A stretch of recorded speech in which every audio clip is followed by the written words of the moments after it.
Have you ever noticed how often religion preaches generosity while its loudest voices hoard wealth and chase political power? The gap between the values contained in their sacred text and the behavior of those claiming to defend it is hard to ignore. These ancient stories may be wrapped in divine language, but at their core, they challenge us to ask, are we using what we have to help others, or are we tipping the scales in our own favor? Welcome to Mythologizing the Bible, where we'll be taking a look at 3 readings from the Christian Bible through the lens of sacred myth. As we reflect on the readings for the 25th Sunday in Ordinary Time, we'll explore how reason, goodwill, and compassion are meant to guide us toward fairness, and how chasing money and power only corrupts those values. If so many churches have lost the plot, using faith as a cover for greed and control, what would it look like for us to pick up these lessons ourselves and live them as human values? Because if justice and compassion are going to shape our communities, they'll come from people willing to embody them, not just those who want to preach them. So grab a comfy seat, a glass of your favorite beverage, and let's look at some ancient stories together in this edition of Mythologizing the Bible, where we'll be exploring the readings for the 25th Sunday in Ordinary Time, Cycle C of the Roman Catholic Lectionary. In this series, we're exploring readings from the Bible through the lens of sacred myth, looking for interpretations and lessons that don't demand a belief in the supernatural. And what that means from a practical standpoint is that we will assume that these stories and writings are fiction, written by pre-scientific people with their own agendas and different audiences. Now, you might agree with the lessons I find, but I encourage you to look for something that rings true to you. Part of the beauty of understanding these writings as sacred myths is that we're free to interpret them for ourselves. We're free to learn the lessons that we need right now. So with that, let's dive in. As I said, tonight we'll be looking at the readings for the 25th Sunday in Ordinary Time, Cycle C. Our first reading is from the prophet Amos. It's chapter 8, verses 4 through 7. Our second reading is from the first letter to Timothy. It's chapter 2, verses 1 through 8. And our gospel reading is from Luke. It's chapter 16, verses 1 through 13. Now we'll start by going through all 3 of the readings, then we'll look for the messages and the main lesson in each one. Finally, we'll bring everything together, look at what it means for us today, and talk about where we go from here. And with that, let's begin. Our first reading is from the book of Amos. Hear this, you who trample the needy and do away with the poor of the land, saying, when will the new moon be over that we may sell grain, and the Sabbath be ended that we may market wheat? Skimping on the measure, boosting the price, and cheating with dishonest scales, buying the poor with silver and the needy for a pair of sandals, selling even the sweepings with the wheat. The Lord has sworn by himself, the pride of Jacob, I will never forget anything they have done. Our second reading is from 1 Timothy. Beloved, I urge then, first of all, that petitions, prayers, intercession, and thanksgiving be made for all people, for kings and all those in authority, that we may live peaceful and quiet lives in all godliness and holiness. This is good and pleases God our Savior, who wants all people to be saved and to come to a knowledge of the truth. For there is one God and one mediator between God and mankind, the man Christ Jesus, who gave himself as a ransom for all people. This has now been witnessed to at the proper time. And for this purpose I was appointed a herald and an apostle. I am telling the truth, I am not lying, and a true and faithful teacher of the Gentiles. Therefore I want the men everywhere to pray, lifting up holy hands without anger or disputing. And our gospel reading is from Luke. Jesus told his disciples, "There was a rich man whose manager was accused of wasting his possessions. So he called him in and asked him, 'What is this I hear about you? Give an account of your management, because you cannot be manager any longer.' The manager said to himself, 'What shall I do now? My master is taking away my job. I'm not strong enough to dig, and I'm ashamed to beg. I know what I'll do so that when I lose my job here, people will welcome me into their houses.' So he called in each one of his master's debtors. He asked the first, 'How much do you owe my master?' 900 gallons of olive oil,' he replied. The manager told him, 'Take your bill, sit down quickly, and make it 450. Then he asked the second, 'And how much do you owe?' 1,000 bushels of wheat,' he replied. He told him, 'Take your bill and make it 800. The master commended the dishonest manager because he had acted shrewdly. For the people of this world are more shrewd in dealing with their own kind than are the people of the light. I tell you, use worldly wealth to gain friends for yourselves, so that when it is gone, you will be welcomed into eternal dwellings. Whoever can be trusted with very little can be trusted with much, and whoever is dishonest with very little will also be dishonest with much. So if you have not been trustworthy in handling worldly wealth, who will trust you with true riches? And if you have not been trustworthy with someone else's property, who will give you property of your own? No one can serve two masters. Either you will hate the one and love the other, or you will be devoted to the one and despise the other. You cannot serve both God and money."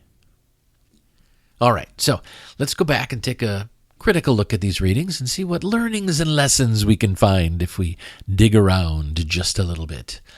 So our first reading was from the prophet Amos. And Amos is often called the prophet of social justice, and for good reason. He absolutely railed against merchants who rigged the scales to cheat the poor. And while the details have changed, the pattern hasn't. Today, those rigged scales look like predatory payday lenders who trap people in endless cycles of debt. They look like corporate landlords hiking rents while leaving the apartment units in disrepair. They look like billion-dollar corporations paying starving wages and then patting themselves on the back for letting employees apply for food stamps. It's exploitation dressed up as business. And Amos's outrage would be just as sharp now as it was back then. The text also condemns those who treated the Sabbath as an inconvenience. Profit mattered more than people.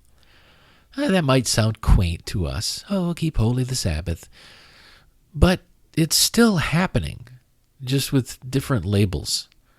Think about Amazon, who has been notorious for just grueling warehouse conditions where breaks are minimized and bathroom trips are monitored. Or think about agricultural giants that let crops rot in the fields because they can't squeeze enough profit out of harvesting them, while families line up at food banks. Amos wasn't railing against calendars. He was railing against a mindset that says money first, people second. Now, let's not kid ourselves. Our systems are still designed to tip the scales in favor of the wealthy. Funding schools with local property taxes, that ensures rich neighborhoods get better education while poor ones are left behind. Politicians preach about affordable housing, but they take campaign money from developers who fight to block that in their districts. Christian nationalists in Congress talk about family values while cutting food assistance for families who actually need it. These aren't accidents. They're not oversights. They are deliberate choices to keep power and profit concentrated at the top, which is exactly what Amos condemned in his own day. So the main lesson I got from our first reading is that taking advantage of other people is wrong. Amos warned that every injustice would be remembered by God. We don't need to lean on supernatural judgment to know that exploiting people corrodes our communities. Every time corporations, landlords, or politicians tip the scales, trust erodes and lives are damaged. The lesson is as true now as it was in ancient Israel. Societies cannot thrive when the powerful build their wealth on the backs of the vulnerable. The humanistic truth is clear, and we can say it without hesitation. Taking advantage of other people is wrong. Our second reading was from the first letter to Timothy. And on the surface, this passage is all about prayer. Paul tells his followers to pray for everyone, including the rulers. If you don't believe in divine intercession, this can sound like wasted words. But if we strip away the supernatural framework, I think there's still something here. It's the basic idea of wanting good for others. Wishing people well rather than wishing them harm. When we do that, it makes us better people too. It makes us more generous in our relationships and less bitter in our daily lives. This isn't magic, it's psychology.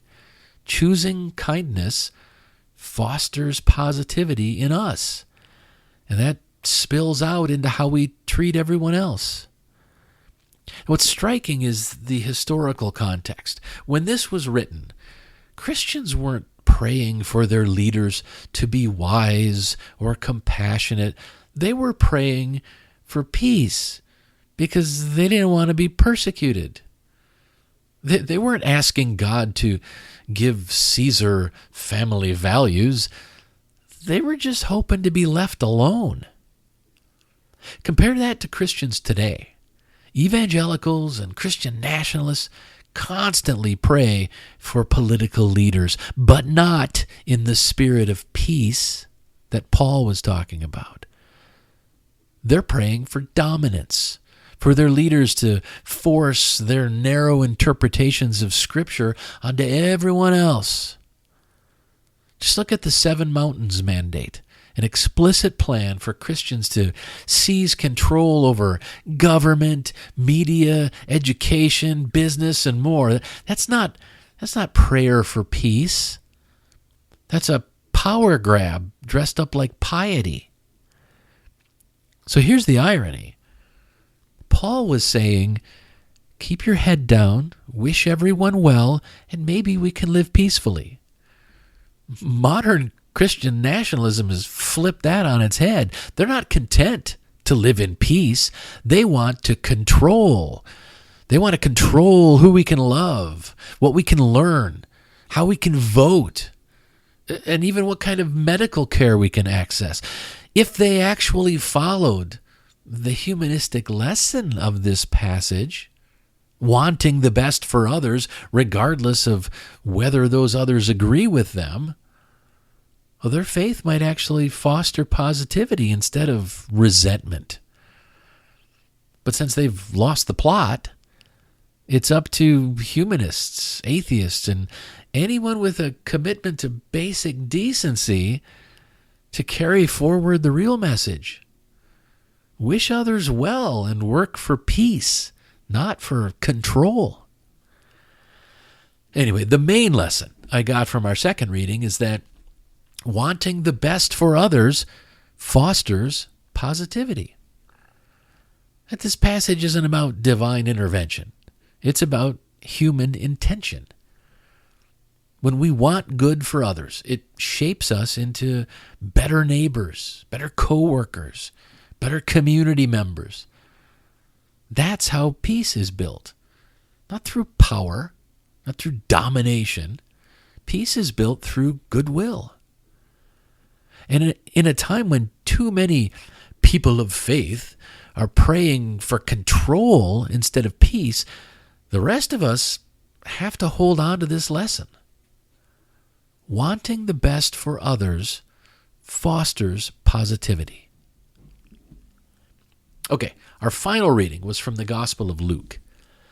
And this passage is one of those head scratchers. At first, it looks like Jesus is praising a dishonest steward.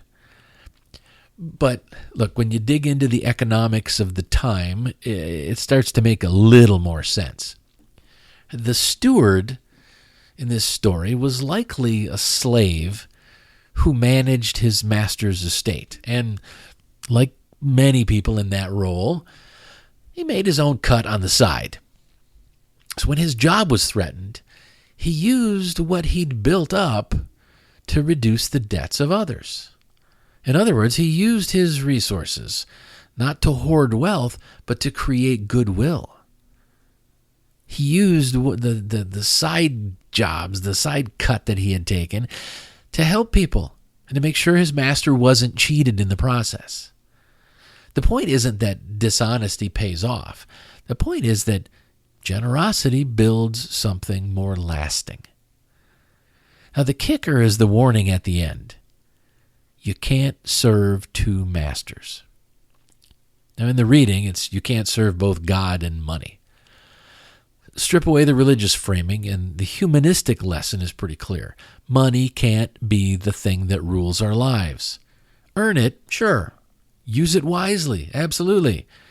But when we worship money, when it becomes the center of our decisions, we lose sight of the people around us. That's the danger Amos called out with the rigged scales. And it's the danger we see now in every system that treats people like disposable parts of some economic machine. And here's the irony. Christians preach this passage every few years at least in the Catholic Church, but the loudest voices in the faith today are some of the worst offenders. Evangelical mega preachers live in mansions, fly on private jets, and claim their obscene wealth is a blessing from God. Then they leverage that wealth and influence to push Christian nationalist politics that strip away health care, education, and rights from ordinary people. They tell their followers that voting against their own best interest is somehow holy, as long as it punishes the people the preachers have labeled as other. It's a corruption of the very text they claim to honor, twisting a story about generosity into a justification for greed and control. So the main lesson I got from our gospel reading is that we should love others, not money and power. This story isn't really about financial management. It's about moral priorities. Money is a tool, not a master. When we use it to lift people up, it creates goodwill and it strengthens our communities. When we hoard it, worship it, or use it to dominate others, it destroys lives, including our own. And that's where so much of modern Christianity has lost its way, confusing power and wealth with blessing. The truth is simple and timeless. We should love others, not money and power. All right, let's review the lessons we've talked about so far. In our first reading from Amos, the main lesson I came away with was taking advantage of other people is wrong. In our second reading from 1 Timothy, the main lesson I got was wanting the best for others fosters positivity. Finally, the main lesson I got from our gospel reading was we should love others, not money and power. Look, when you put these readings side by side, the hypocrisy practically leaps off the page. Amos condemned those who tipped the scales against the poor, but today's politicians, propped up by evangelical power brokers, still write laws that protect corporate profits while children go hungry. Paul urged believers to seek peace by wishing others well, but Christian nationalists, they've twisted that into prayers for dominance, for seizing control of government, media, and education. And Jesus' parable warns against letting money and power become your master, yet the loudest preachers in America today live in mansions, fly on private jets, and preach a gospel that keeps their congregations loyal while lining their own pockets. The through line here is unavoidable. The very texts that Christians claim to follow are the ones they most consistently ignore. Instead of reason, they choose rage. Instead of forgiveness, they choose judgment. Instead of compassion for the marginalized, they choose wealth, power, and control. And that hypocrisy doesn't just make them look foolish, it causes real harm in our communities and in our democracy. So here's the challenge for the rest of us. Atheists, humanists, agnostics, or values-based Christians who refuse to play along. If the self-proclaimed faithful won't live by their own teachings, then it falls to us to embody the values they've abandoned. It falls to us to build communities rooted in fairness, forgiveness, and compassion, not in empty labels or power games. Because in the end, living by those values is what actually changes the world. So let's step back and take another look at these readings overall and see if we can figure out what these lessons really mean to us in our daily lives. To do this, I'll try to answer two questions. So what and now what? Okay, so what? Why should we care about any of this? Well, we should care about this because the way we use what we've been given, our money, our time, our relationships, that shapes the kind of world we live in. If we've been blessed with greater wealth, the question isn't whether that makes us special. The question is, what are we going to do with it? Are we helping to balance the scales for those who have less? Or are we quietly benefiting from systems that tilt in our favor? This is important because wealth isn't just about dollars.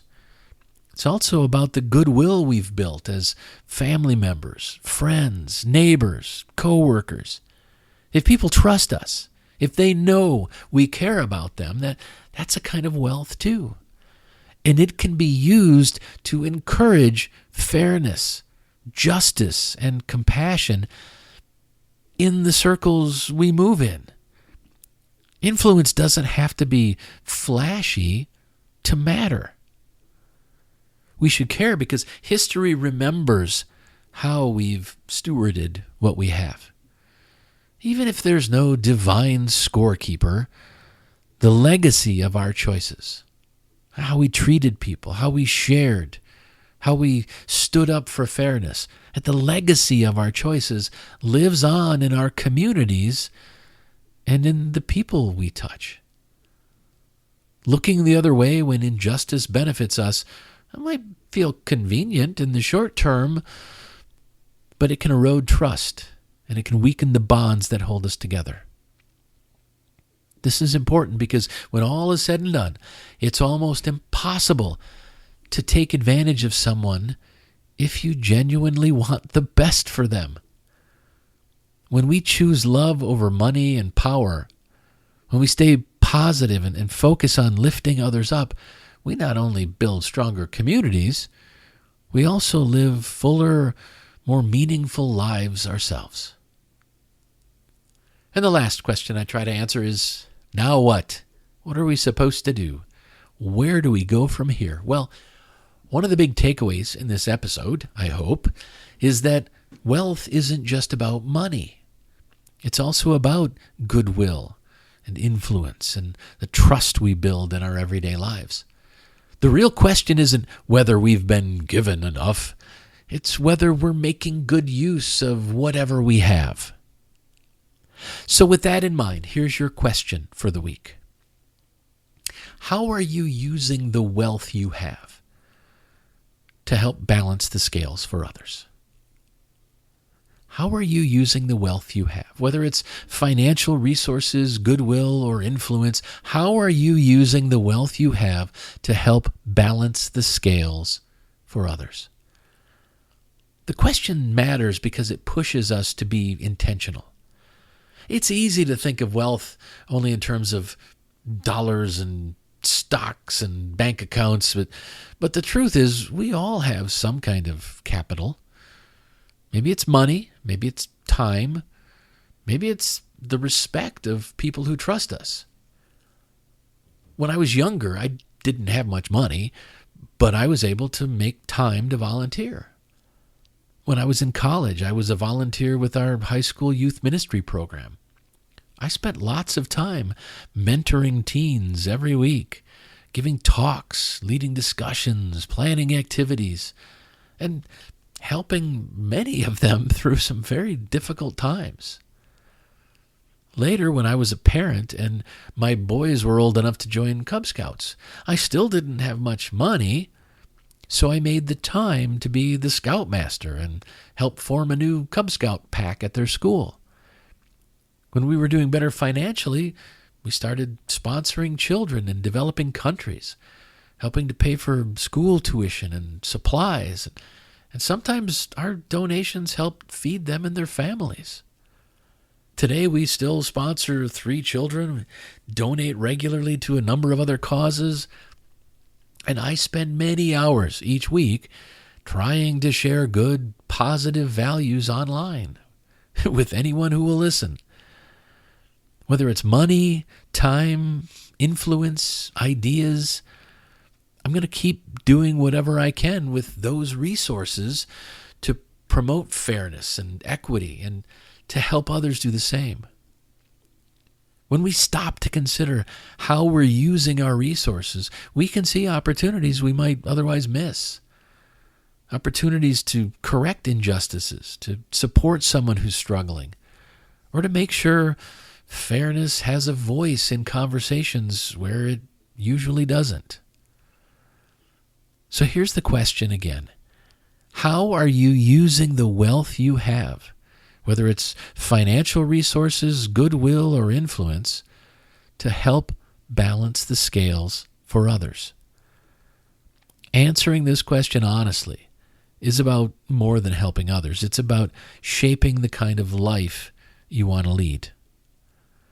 When we use our wealth, whatever form it takes, to lift people up, instead of looking the other way, we build stronger communities, we build stronger relationships, and stronger character. That's the kind of investment that pays off for everyone. Well, before I wrap things up, I'd like to leave you with one more thought. Scottish-American industrialist and philanthropist Andrew Carnegie once said, "Wealth is not to feed our egos, but to feed the hungry and to help people help themselves." Carnegie, one of the richest men of his time, eventually understood that wealth carries responsibility. In this quote, he wasn't just talking about money, though financial resources were obviously his focus. He was pointing to the idea that whatever advantages we have shouldn't be used to inflate our egos. They should be used to make life better for others and to create systems where people can thrive. Now, Carnegie himself wasn't exactly a saint. He made his fortune in steel at a time when working conditions were brutal and unions were being crushed. But I think that's what makes this quote all the more striking. Even someone who built wealth in ruthless ways eventually recognized that hoarding it wasn't the point. Wealth, in any form, has its greatest value when it's used to lift others up. Right? Wealth is not to feed our egos, but to feed the hungry and to help people help themselves. This quote ties directly to our question for the week. Whether our wealth is measured in dollars, influence, or relationships, the real issue is how we use it. If it's just about making ourselves look good or feel powerful, it ends up being hollow. But when we invest those resources into lifting others up, we create a ripple effect. When I used my knowledge and wisdom to help teenagers work through difficult times, they learned how to better cope with life's ups and downs. That helped them become more resilient and allowed them to do the same thing for others, to be there for others who were struggling. That ripple effect strengthens communities and creates opportunities for fairness and for justice to take root. The quote matters because it strips away excuses. We can't just sit on what we have or use it just to serve ourselves. Wealth of any kind has power, and the most meaningful thing we can do with it is to use it in the service of others.